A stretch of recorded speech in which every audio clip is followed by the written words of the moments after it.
Hello friends, నమస్తే. నేను Lakshmi. Welcome to my gardening channel తోటమాలి. ఈరోజు 4 కామెంట్స్కి నేను సమాధానం చెప్తానండి. రోజ్ ప్లాంట్స్ మీద తరచుగా మళ్ళీ నన్ను అడుగుతూ ఉంటారు. అందులో మొదటిది, నా గులాబీ మొక్క అసలు గ్రోత్ అన్నదే లేదు, కొత్తగా ఎలాంటి కొమ్మలు రావటం లేదు, ఎలా నాటానో అలానే ఉంటుంది అని.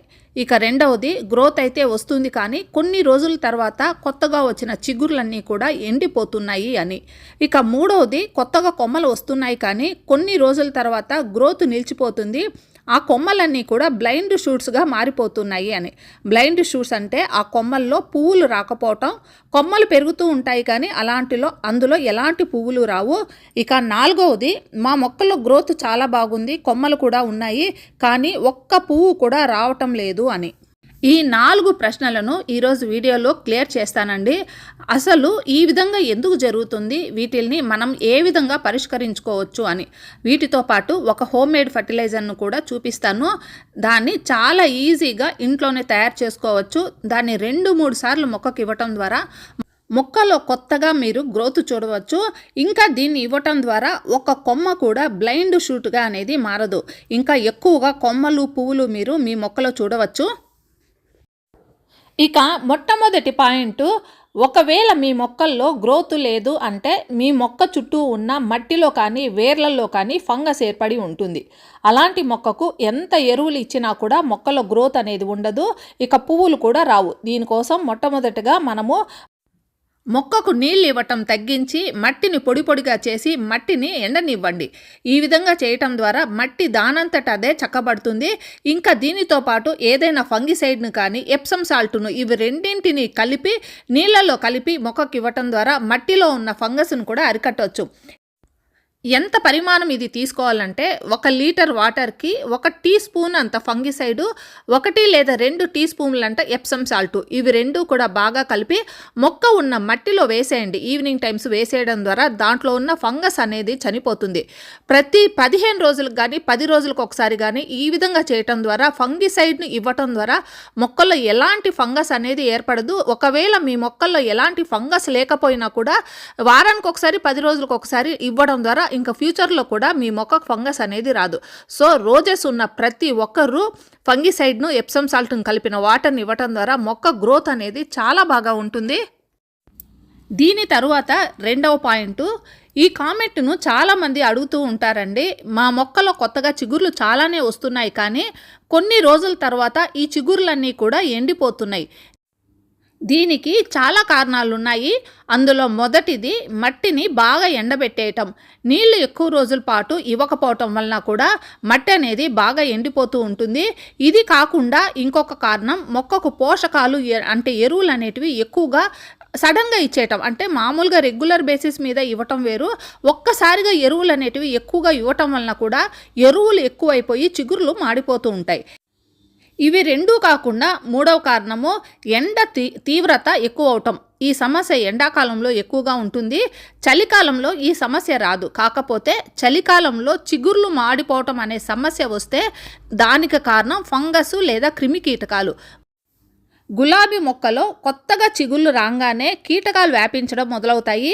ఈ కీటకాల నుండి, ఫంగస్ నుండి మొక్కను కాపాడటానికి ఏదైనా ఫంగిసైడ్ను కానీ లేదా ఇన్సెక్టిసైడ్ను కానీ స్ప్రే చేస్తూ ఉండండి. స్ప్రే చేస్తూ ఉండడం వల్ల వాటిని కంట్రోల్ చేయొచ్చు, రాకుండా నిరోధించవచ్చు. న్యాచురల్గా వీటిని కంట్రోల్ చేయడానికి మనము 1/2 టీ స్పూన్ బేకింగ్ సోడాను 1 లీటర్ వాటర్లో యాడ్ చేసి స్ప్రే చేయటం ద్వారా బాగా కంట్రోల్ అవుతాయి. ఇంకా ఇది స్ప్రే చేసేటప్పుడు గమనించుకోవాల్సిన ఒక ముఖ్యమైన విషయం ఉందండి. అదేంటంటే ఎండ ఉన్నప్పుడు ఎట్టి పరిస్థితుల్లో కూడా స్ప్రే చేయకండి. సాయంత్రం పూట చల్లబడ్డాక మాత్రమే స్ప్రే చేయండి. నీమ్ ఆయిల్ని కూడా మనము స్ప్రే చేయొచ్చు. బేకింగ్ సోడా, నీమ్ ఆయిల్, ఇవి 2 కూడా న్యాచురల్గా పెస్ట్ను కంట్రోల్ చేయడానికి పనిచేస్తాయి. దీని తర్వాత మూడవ పాయింట్, దీని మీద ఎక్కువ మంది కామెంట్స్ పెడుతూ ఉంటారు. మా మొక్కల్లో కొమ్మలు వచ్చాయి కానీ వాటికి ఒక్క పువ్వు కూడా రావటం లేదు అని. వీటిని బ్లైండ్ షూట్స్ అంటారు. అంటే ఏ కొమ్మకైతే పువ్వులు రావటం లేదో వాటిని బ్లైండ్ షూట్ అంటారు. దీనికి కారణం మట్టిలో నీరు తక్కువ అవటం, కొమ్మలకు నీరు అందకపోవటం. ఇంకా ముఖ్యమైన కారణము న్యూట్రిషన్స్ డెఫిషియన్సీ అంటే పోషకాహార లోపం అండి. దీనికోసం మొక్కల్లో చిగుర్లు వచ్చి కొమ్మలు వస్తూ ఉన్నప్పుడు ప్రొద్దున పూట అంటే మార్నింగ్ టైమ్స్ మనము మొక్కలకు నీళ్ళు ఇచ్చేటప్పుడు ఆకుల మీద కొమ్మల మీద వాటర్ స్ప్రే చేయండి. ఇంకా మట్టిలో తేమ ఉండేటట్లు చూసుకోండి. మట్టి పూర్తిగా ఎండిపోయినట్లు ఉండకూడదు, అలాగే వాటర్ ఎక్కువ కూడా మట్టిలో నిలిచి ఉండకూడదు. మట్టిలో తేమ లేకపోతే మొక్కలో కొత్తగా చిగుళ్ళు రావు, అలాగని ఎక్కువ ఉన్నా కూడా మట్టిలో ఫంగస్ కీటకాలు వ్యాప్తి చెందుతాయి. ఇవి రెండు అంటే నీరు ఎక్కువ అవటం, నీరు తక్కువ అవటం, అతివృష్టి అనావృష్టి, ఇవి రెండూ కూడా మొక్కకు హాని కలిగజేస్తాయి. ఇంకా పోషకాలు ఎలా ఇవ్వాలి అనేది కూడా మీకు వీడియోలో తెలియజేస్తాను. దానికన్నా ముందు 4వ పాయింట్ ఎక్కువ మంది అడుగుతూ ఉండేది, మా మొక్క పచ్చగా గుబురుగా ఉంది, కొమ్మలు కూడా చాలా ఎక్కువగా ఉన్నాయి, కానీ వాటిలో ఒక్క కొమ్మకు కూడా పువ్వులు రావటం లేదు అని. దానికి ముఖ్యమైన కారణం మొక్కకు సరిగ్గా ఎండ తగలకపోవటమే. ముఖ్యంగా చలికాలంలో పువ్వులు రావటం లేదు అంటే మొదటి కారణం మీ గులాబీ మొక్కకు సరిగ్గా ఎండ తగలటం లేదు అని. ఇక రెండవ కారణం మొక్కకు సరైన పోషకాలు అందటం లేదు అని. ఈ రెండు విషయాల మీద మీరు జాగ్రత్త వహించండి. పోషకాలు మొక్కకు అందించడం కోసం నేను ఈరోజు వీడియోలో ఒక హోమ్ మేడ్ ఫర్టిలైజర్ని తెలియజేస్తాను. దాన్ని చాలా ఈజీగా ఇంట్లోనే తయారు చేసుకొని 2-3 సార్లు మొక్కకి ఇవ్వటం ద్వారా ఏ మొక్కకైతే గ్రోత్ లేదో, ఏ మొక్కకైతే పువ్వులు రావటం లేదో వాటికి మంచి గ్రోత్, పువ్వులు వస్తాయి. అయితే ఈ ఫర్టిలైజర్ ఏంటి, దాన్ని ఎలా తయారు చేసుకోవాలో ఈ వీడియోలో తెలియజేస్తాను. దీనికోసం చాలా ఈజీగా మార్కెట్లో దొరికే బీట్రూట్ను ఉపయోగిస్తున్నాను. బీట్రూట్లో చాలా అధికంగా పొటాషియం ఉంటుంది. దీనితో పాటు ఇందులో మెగ్నీషియం, ఐరన్ కూడా అధికంగా ఉంటుంది.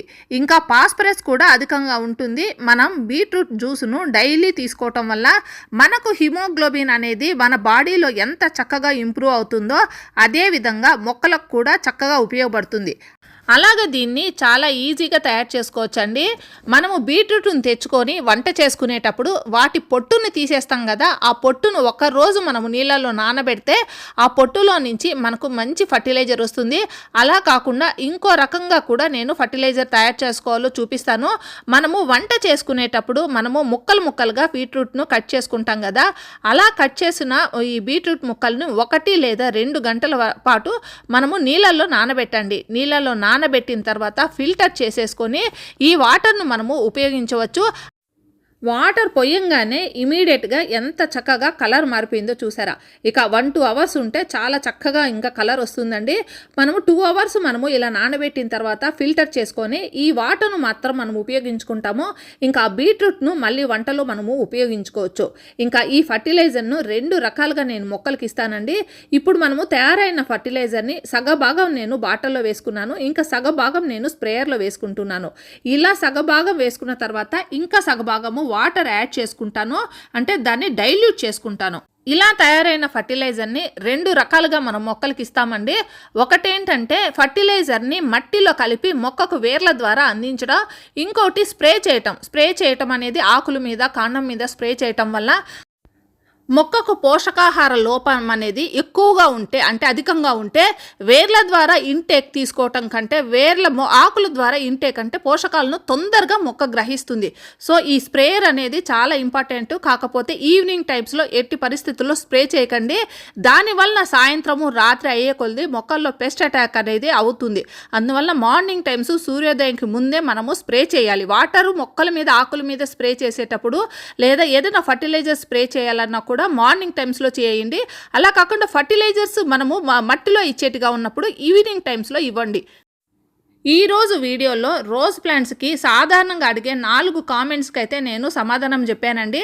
అలాగే ఈ మొక్కకు అవసరమైన ఫర్టిలైజర్ని ఇవ్వటం ద్వారా ఈ మొక్కలో గ్రోత్ అనేది ఎలా ఉంటుంది, ఫ్లవర్స్ ఎలా వస్తాయో తెలియజేశాను. ఈ వీడియో మీకు అందరికీ నచ్చుతుందని నేను ఆశిస్తున్నానండి. నచ్చితే ఒక లైక్, కామెంట్ ఇవ్వండి. మళ్ళీ మరో మంచి వీడియోతో మీ ముందుకు వస్తాను. అంతవరకు హ్యాపీ గార్డెనింగ్. Bye bye.